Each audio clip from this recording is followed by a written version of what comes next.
Okay, so let's just talk about probabilities a little bit. And we're going to just start with a little story. By now, we should be getting a little better with them. In this story, we'll say that there are, I don't know, let's say there are 3 red marbles put in a bag. And that there are also, we'll say, 4 green marbles put in the bag. And we'll say that event A is picking a red marble,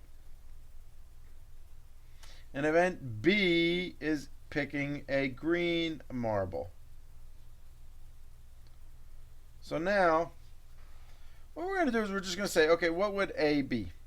What would the probability of A be equal to? Well, remember that's the number of A elements in the number in the space, okay? The number total in the space. So we have 3 over 7. And the probability of B is equal to, we have the number of B and the number in the space, so that's equal to 4 over 7. Pretty straightforward. But it starts to get a little bit complicated when we say, okay, what about if we have a person pick twice? So now we're going to complicate it. We're going to say, what about if he picks twice? And we say, what is the probability that the first one is red, and we call that event A, and the second is green, and we call that event B. So now we have to think about, and we're going to say, just to keep things simple, that in this case, the marble is replaced. After they pick and look, then the marble is replaced. So this is the simpler form of this. So in other words, once I've picked a red, I put it back in the bag and I pick again. So we should have independent events here. Independent. These are independent. And the reason is, I'm not changing anything about it, so the odds are going to remain the same. Or the probability is going to remain the same.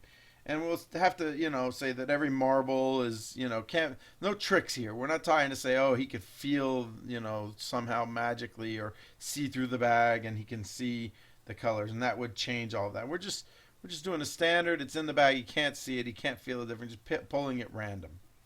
Okay, so then what we say is when they're independent, the probability of A and B is really simple to figure out. When they're independent events, we simply say that it's equal to the probability of A times the probability of B. Okay? So in this case, we would have 3 over 7 times 4 over 7, and our answer would be 12 over 49. So that's pretty straightforward. That's when they're independent. But now we're going to do something a little different.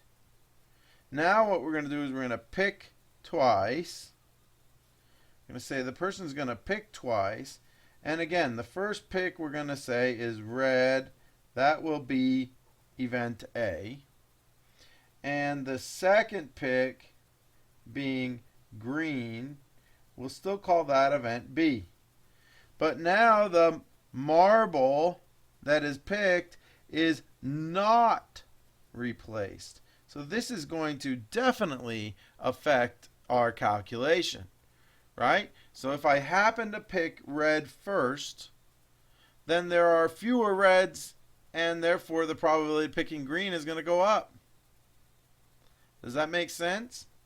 So we've got to kind of calculate everything. So first of all, what is the probability of picking red? Well, the probability of picking red is going to be, first, to make the probability of A is going to simply be that when we start, there are 3 reds out of the 7 marbles in the bag.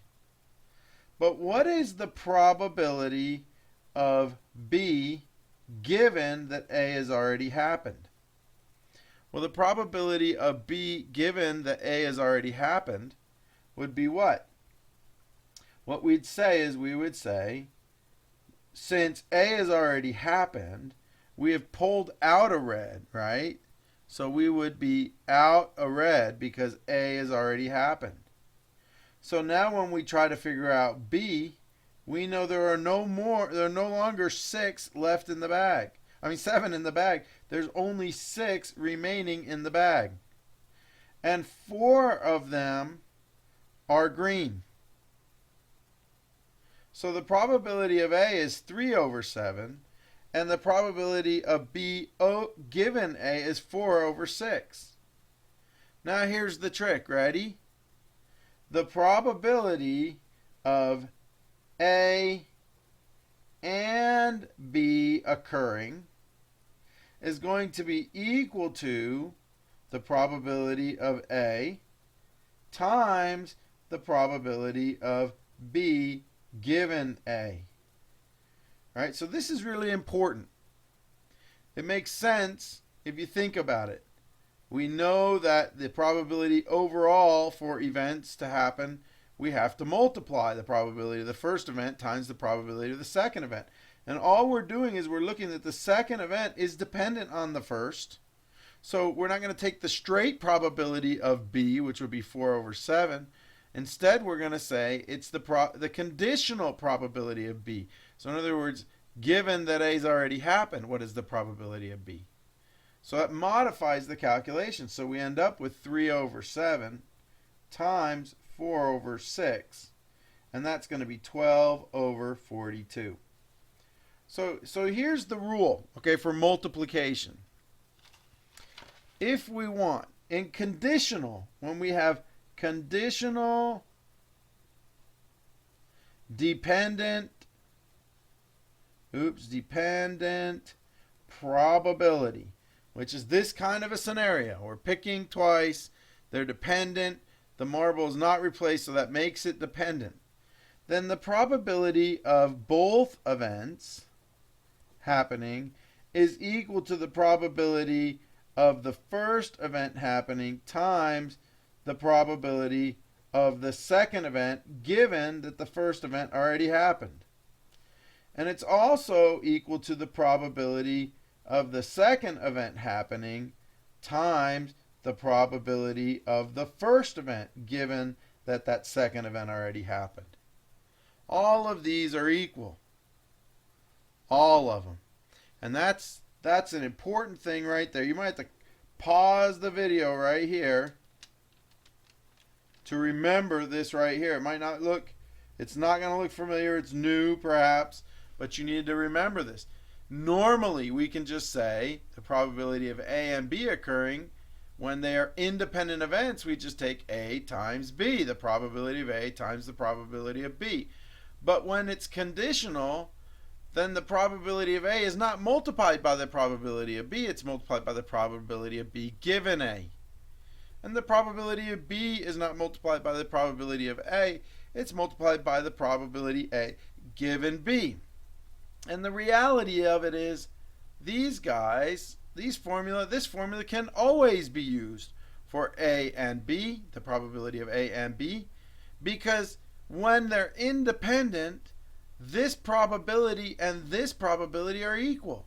So you could just use this one all the time, whether or not they're dependent. Then you don't even have to do an independence test. You could just say, aha, I can always use A times the probability of A times the probability of B given A, or the probability of B times the probability of A given B. Let's do some Khan Academy problems. Try to remember that little rule, and let's see if we can get some done. So here we go. What is the probability of A? And I think I'm going to get the scratch pad here. And what is the probability that Erica rolls doubles?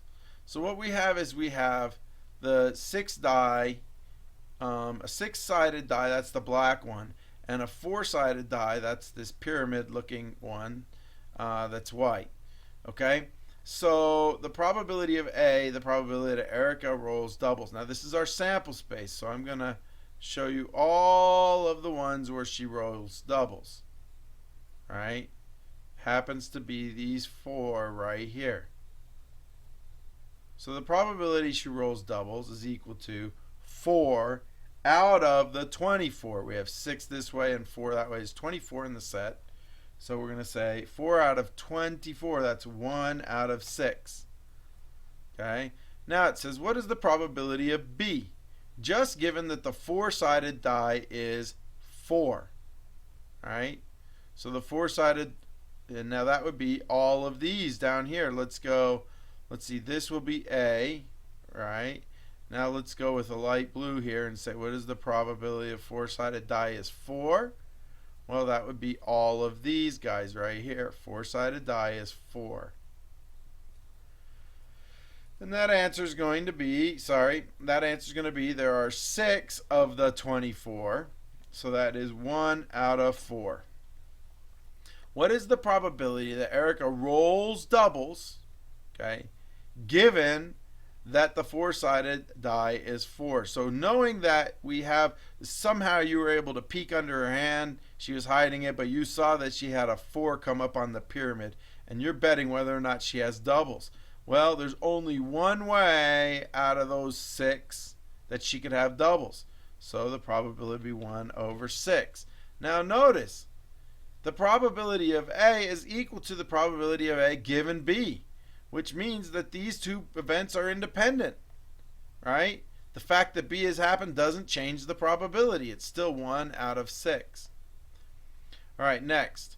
What is the probability of B given A? So now in this case, somebody whispers to you, hey, Erica rolled doubles. So now you know she's got doubles. So what is the probability that the second one is 4? Right? So that means she would have rolled 4. So if you know she's got doubles, what's the probability that these are 4s? The answer would be, that would be 1 out of 4. Right? Just this one out of those 4 purple ones. Now what's the probability of A and B? So the probability of A and B is, we would say, equal to, let's get this color back, 1 over 6 times 1 over 4. Okay, that's our probability, which is 1 over 24. And what's the probability of A times the probability of B given A? Well, since the probability of B given A is the same as the probability of B, it doesn't change the equation anymore. So we're still doing 1 over 24. And what is the probability of B times the probability of A given B? Well, A given B, right, is the same as A, so it's just the same calculation again, which is 1 over 24.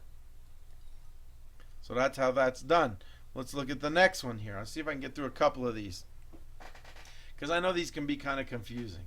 We have a space down on the bottom. Okay, there's let's see, white bread or rye bread. Among the meats, you could pick turkey or roast beef. And among the cheeses, you've got provolone, cheddar, or Munster. So that gives us 3, 6, 9, 12 total sandwiches. So of the 12, how many of them have roast beef? We'll call that probability of A, that they have roast beef. But let's go count them. Here's a roast beef. There's another one. There's another one. I recognize they're not showing up when I mark it, but 3 of them here, and here's 3 more. So I have 6 out of the 12 that are roast beef, which is 1/2. What is the probability that the sandwich has rye and Munster? So here's all the ryes. And now out of those, we have 1, 2 with Munster. So the probability is that 2 of the 12 are rye and Munster, which is 1 of the 6. Oops. 1 out of 6. 2 out of 12 is 1 out of 6. Same thing. Now what's the probability of A given B? So if we know that it is rye bread and Munster, so here we have rye bread and Munster and rye bread and Munster, what is the probability that it was roast beef? Okay, I have 2 rye breads in Munsters. That's this rye turkey in Munster and rye roast beef in Munster. And out of those 2, what is the probability that it is roast beef? Well, it's 1 out of the 2, right? The probability it has roast beef, given that we know it has rye bread in Munster. So what is the probability that it has rye bread in Munster, given that it has roast beef? So if we know that it's a roast beef sandwich, which we have these 3 and these 3, what's the probability that it's rye in Munster? Well, here we have 3. None of those are rye in Munster. And 3 more, and only 1 of the 6 has rye bread and Munster. So we would say 1 of the 6. So now here's the interesting thing. A is 1/2. A given B is 1/2. Since the probabilities are the same, we know that these are independent. The fact that B came into the picture did not change A. And B is 1 out of 6. B given A is 1 out of 6. So these are also independent events. The fact that A came into the picture didn't change anything. So now what is the probability of A and B? That the sandwich has roast beef and rye bread and Munster. I know I can calculate that by taking 1/2 times 1/6. So that's 1/12. Okay? But I can come down here and look at it in the space. How many of these 12 sandwiches have roast beef, rye, and Munster? Just the bottom one. So that's 1 out of 12. Now we'd ask, what is the probability of A, which is 1/2, times the probability of B given A, which is 1/6. That is 1. I think they want us to do this so we can recognize that once you've determined that they're independent, these factors are going to be the same. Probability of B times the probability of A given B. So 1/6 times 1/2 is 1/12. So there we go. All right, let's see if we can figure this next one out. Try to get through these as fast as I can. Nicholas rolls a pair of fair 6-sided dice. All possible outcomes of the rolls are listed in a diagram below. So he's got 6 black ones. These are the outcomes of the 6 black, and 6 white ones. They're listed this way. So here we go. Let A be, I'm going to mark A. It is the first die lands on a 2. So the first die landing on a 2 would be all of these, right? There are all the ones where the first die lands on a 2. Okay? And B can be the event that the sum of the dice is 7 or greater. So let's see, where do we get to start adding up to 7? This guy is 7 here. 2 plus 5 is 7. 3 plus 4 is 7. 4 plus 3, 5 and 2, 1 and 6. And as I go down here, the numbers get greater. 2 and 6, 3 and 6, 4 and 6. Those are all at least 7. 6 and 6, 6 and 5, 6 and 4, 6 and 3, 6 and 2, 6 and 1. So all of these represent the event that the sum is 7 or greater, right? So here we go. The probability that the first die lands on a 2 is what? On its own, the probability, better get the pen here and do this in red. So the probability, okay, that's not working very good for me. Where are we going? Oops, sorry. All right, let's do it up here a little bit higher. The probability of A on its own is equal to, well, I had 6 of the 36, so it's equal to 1/6. But if I know B, so the probability of A given B, so now I know that it's one of these blue here. What is the probability of A? Well, now I only have 2, 1, 2, that could be where I rolled a 2 first, out of, how many do we have here? We have 1, 2, 3, 4, 5, 6, 7, 8, 9, 10, 11, 12, 13, 14, 15, 16, 17, 18, 19, 20, 21. So there's only 2 out of 21. So do we have independent events? Is the probability of A the same as the probability of A given that B has occurred? No. And it makes sense because if I'm going to get to 7, it's not likely the first number is going to be 2. It's hard to get to 7 after that. There are only 2 ways out of the full 21 that I can get to a sum of 7 if I've already got, if I know that I've rolled a 7. There's only 2 ways that I can get to a sum of 7 that include getting a 2 first. So those probabilities don't match. So are they independent? No, they are not. Therefore, the probability of A and B occurring is not equal to the probability of A times the probability of B. That's only the case when they're independent. Now we have to know that we can use this formula. The probability of A times the probability of B given A is going to be true. And the probability of B times the probability of A given B also gives us the probability of A and B. These 2 formulas are always true regardless of independent or dependent. So now we've got to figure out what those probabilities are. The probability of A and B. Well, how do I figure that out? We can say, what is the probability of A? Let's just do this one right here. We know the probability of A is equal to 1 over 6. And then we would multiply it by the probability of B given A. So now that we know that A has occurred, what is the probability that B is the case? In other words, it sums to 7.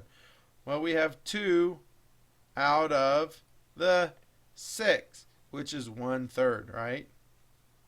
So this would become 1, right? And then we have 1 over 18. So that would be our answer for A and B. I'm going to just really quick take a moment and show you how you could calculate it the other way too. What is the probability of B? The probability of B, let me get a different color here. Here we go. Oops. Probability of B is 21. Was that right? 1, 2, 3, 4, 5, 6, 7, 8, 9, 10, 11, 12, 13, 14, 15, and 6 is 21. So it's 21 of the 36, which if I divide both top and bottom by 3, I get 7/12. So now of B given A, so now we would say, how do we know the probability of A occurring given that B has already occurred? We said that was probability of A occurring given that B already occurred was 2 over 21. So to find the probability of both of them happening, considering if blue already happened, then what's the probability of red? It's this. And the probability of both of them would happen would be 14 over, actually, you know what's easier for me? This goes here once and this goes here 3 times. So now I can just go 1 times 2 is 2, and 12 times 3 is 36. And guess what that reduces to? 1 over 18. So you can see that's how that's done. So 1 out of 18.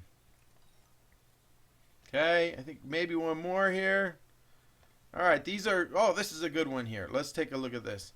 Okay, so we're going to say that A is an action film and S is a sci-fi film.